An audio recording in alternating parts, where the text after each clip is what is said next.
But let's cross the timeline now as we take a look at the recent action in the TVC-Ohio. Athens took a brief vacation from league play Monday when they played well in the Wellston Classic and have gotten out to a 10-1 start.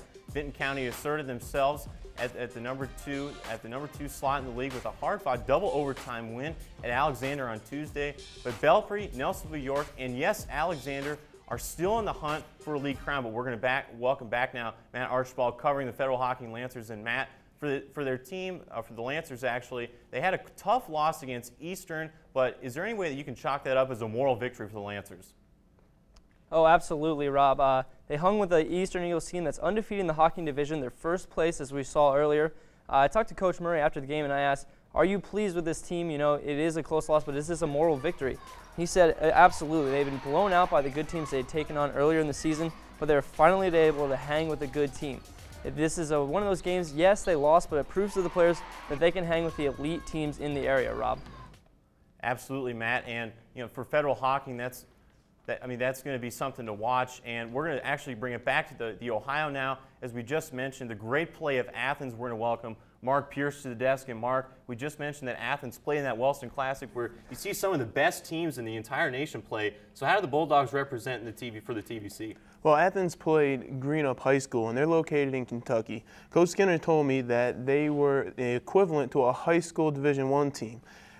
Coach said that they were long and tall, but Athens played physically, defensively, off the key contributions of Frank Valentor.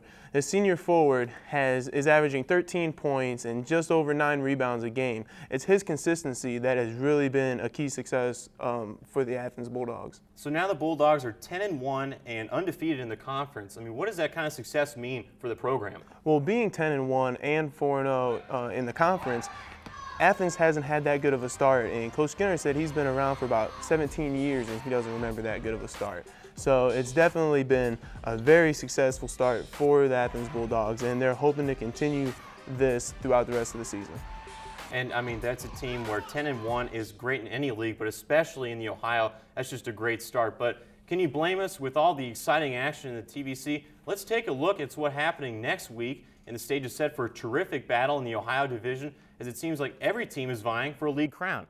One of those fork-in-the-road games is between Alexander and Nelsonville-York. And let's talk now with Pat Chiesa and Blake Brody, who will be out at that game on Tuesday. And guys, how big is this game? Hey, it's a big one, Rob, and I am joined here with Pat Chiesa, who's going to help me break down this integral matchup between two evenly matched teams in Alexander and Nelsonville-York, a rematch of a game that was played earlier this December, in which the Buckeyes won a close one by 7.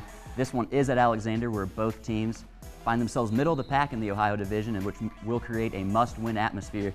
Pat, what are the Buckeyes going to have to do to be successful in what should be a hostile environment at Alexander Tuesday night? Well, Blake, the Buckeyes had recently wrapped up a 6-game homestand in which they were only able to salvage 2 wins.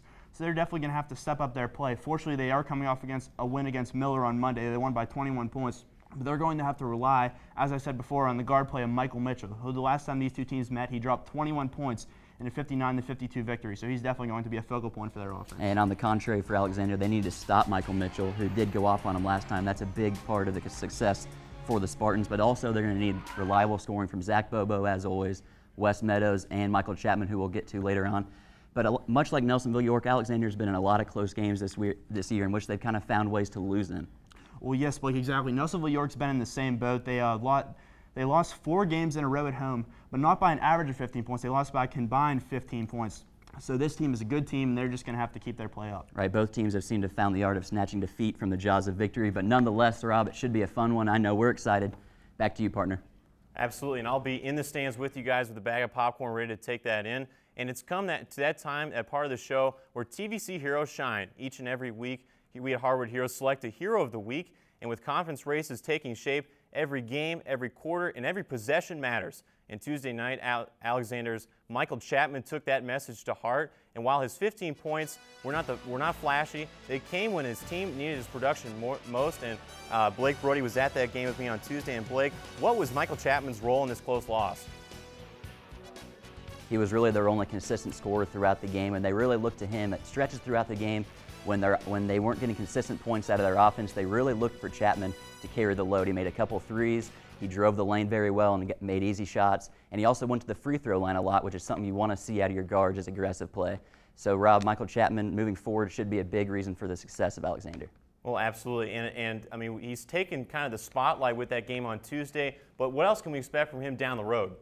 Well, he was kind of thrust into the starting role this year, but he's just now starting to gain a swagger on the court, which you would expect out of a first-time player. The maturity is there, and Coach Gabriel said that they are going to need much more from Chapman if they are going to make a run at this thing.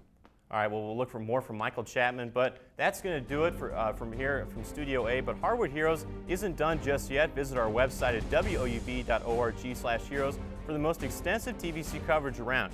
Game recaps with video highlights and feature content, and scores and schedules, and much, much more will be available there. But we'll be back next week with the latest action in TVC hoops. But until then, be heroic.